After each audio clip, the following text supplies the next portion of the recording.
అదే RTV app వార్తల్ని క్షణాల్లో చదివే అవకాశం ఉంటుంది. ఒక న్యూస్ పేపర్, ఒక టెలివిజన్ ఛానల్ మీ చేతుల్లో ఎప్పుడూ ఉంటాయి. మంచి ప్రభుత్వం అని చెప్పడానికి ఇది ఒక నిదర్శనం అని కూడా మీకు తెలియజేస్తున్నాం. ఎందుకంటే వచ్చిన 5 నెలల్లోనే గ్రామ సభలు పెట్టాం, పల్లె పండుగల కార్యక్రమాలు జరుగుతున్నాయి, పొలం పిలిచింది కార్యక్రమాలు జరుగుతున్నాయి, ఈరోజు రెవెన్యూ సదస్సులు జరుగుతున్నాయి. మేము ఏదైతే మాట చెప్పామో ఆ మాట ప్రకారం సంక్షేమ పథకాలు పెన్షన్ 4000 ఇచ్చాం, ఉచిత ఇసుక ఇచ్చాం, అదేవిధంగా దీపం 2 పథకం కింద ఇచ్చాం, అన్నా క్యాంటీన్లు పెడుతున్నాం, మరికొన్ని పరిశ్రమలు కూడా రాబోతున్నాయి, ఇరిగేషన్ ప్రాజెక్టులు కూడా మళ్ళీ మొదలు పెడుతున్నాం అన్న విషయాన్ని కూడా మీకు అందరికీ తెలియజేస్తున్నాం. ప్రజలైతే మాకు భరోసా, ఏ నమ్మకంతో అయితే వారు ఎన్డీఏ ప్రభుత్వానికి ఓటేశారో ఈరోజు ఇలా రెవెన్యూ సదులు, ప్రజా సమస్యలు తెలుసుకొని నాయకులు, అధికారులు అందరూ ప్రజల వద్దకే వస్తున్నారు. మాకు చాలా ఆనందంగా ఉందని కూడా ప్రజలు తెలియజేస్తున్నారు. సదస్సులు ఎందుకంటే ఆయన చేసిన, ఆయన ఒక్కరే కాదులేండి, 150 ఎమ్మెల్యేలు, 33 మంది ఎంపీలు రాష్ట్రాన్ని దాచుకోవడంతోనే ఈరోజు రెవెన్యూ సదస్సులు పెట్టాల్సి వస్తుంది 5 నెలల్లోనే. అది ఆయనకు అర్థమైపోయింది. అయ్యో ప్రజలు మళ్ళీ మేము చేసిన దందాగిరి, మేము దోచుకోయినవన్నీ బయటపడతాయని చెప్పి ఆయన ఈరోజు ఆ మాట అంటున్నారు. మేము ఇక్కడ ఓపెన్ ఛాలెంజ్ చేస్తున్నాం, ఎమ్మెల్యే గారు నేను, మేము చర్చించడానికి సిద్ధంగా ఉన్నాం.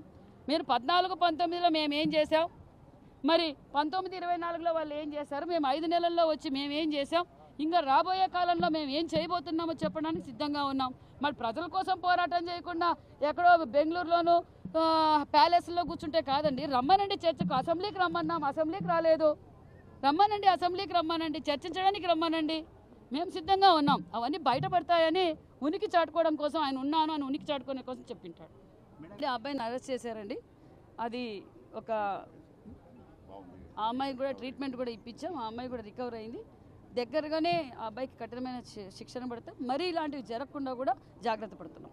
వావి వరుసలు లేకుండా గంజాయి మత్తులో తాగి తల్లెవరో చెల్లెవరో తెలియకుండా పిల్లలు తయారైపోతున్నారంటే వాళ్ళకి ఉపాధి లేక వాళ్ళు పని లేక చదువుకొని బేకారులుగా తిరగటం వల్లనే ఈరోజు పిల్లలు కూడా అలా తయారవుతున్నారు. ఉపాధి చూపిస్తే వాళ్ళే పని మీద పడతారు. ఇది లేకనే ఈరోజు ఈ హత్యలు ఇలాంటివన్నీ జరుగుతున్నాయనే విషయాన్ని కూడా తెలియజేది. దానికి కారణం కూడా గత ప్రభుత్వమే. నేను చెప్పేది, ఇలాంటి సైకోలు తయారైనారంటే ఎప్పుడు ఇంత క్రైమ్ జరగలేదు. గత 5 సంవత్సరాల నుంచే జరిగాయి. ఎందుకు జరిగాయి? ఎక్కడ చూసినా గంజాయి. అందుకే ముఖ్యమంత్రి గారు, హోమ్ మినిస్టర్ గారు ఉక్కుపాతం పడుతున్నారు. ఈగల్ ఎక్కడైనా క్షమించే ప్రసక్తే లేదు, కఠినమైన చర్యలు తీసుకుంటామని కూడా తెలియజేస్తున్నారు. ఆ పార్టీలో ఎలాంటి అసమ్మతి లేదు. అందరు ఎమ్మెల్యేలు, అందరు మంత్రులు, మా డిప్యూటీ సీఎం గారు, మేము అందరం కలిసి బాగా పనిచేస్తున్నాం. అది చూసి ఓర్వలేక ఒక పక్క అమరావతి పనులు, పోలవరం పనులు అభివృద్ధి ధ్యేయంగా పనిచేస్తున్నాం. అది ఓర్వలేక ఆ 11 రెడ్లకి ఏమైనా కనిపించిందేమో. కడప జిల్లాలో కూడా ఈ వర్షానికి తడిచినటువంటి ధాన్యం కొనుగోలు చేసేదానికి మనం త్వరలోనే కొత్తగా ఈ కొనుగోలు కేంద్రాలు కూడా ఏర్పాటు చేస్తున్నాం. దానికి సంబంధించి ఆర్డర్స్ ఈరోజు వస్తున్నాయి. ప్రజలు ధైర్యంగా ఉన్నారు. ఇంకొంచెం ధైర్యం చెప్పడానికి వచ్చాం. మీ లాక్కున్నవి, వాళ్ళు దోచుకున్నవి తిరిగి మీకు ఇప్పించడానికి మేము ఉన్నాం. మీకు ఎటువంటి సమస్య వచ్చినా మేము పోరాడడానికి రెడీగా ఉన్నాం. మా ఎక్స్ఎమ్మెల్యే గారు ఎందుకు పెట్టారు రెవెన్యూ సదస్సులు అన్నారు. మీరు దోచుకున్నవి తిరిగి జనాలకి ఇప్పించడానికి రెవెన్యూ సదస్సులు పెట్టామని చెప్పి మరొక్కసారి డైరెక్ట్గా చెప్తా ఉన్నాం. మీరు దోచుకున్నవన్నీ కూడా తిరిగి గవర్నమెంట్ దగ్గర దోచుకుంటే గవర్నమెంట్కి ఎన్నికిపోతాయి, ప్రజల దగ్గర నుంచి దోచుకుంటే ప్రజలకు ఎన్నికిపోతాయి. ప్రతి ఒక్కరూ ఆనందంగా ఉండాలా, వాళ్ళ సమస్యలు ఇంటికి వచ్చే పరిష్కరించాలా.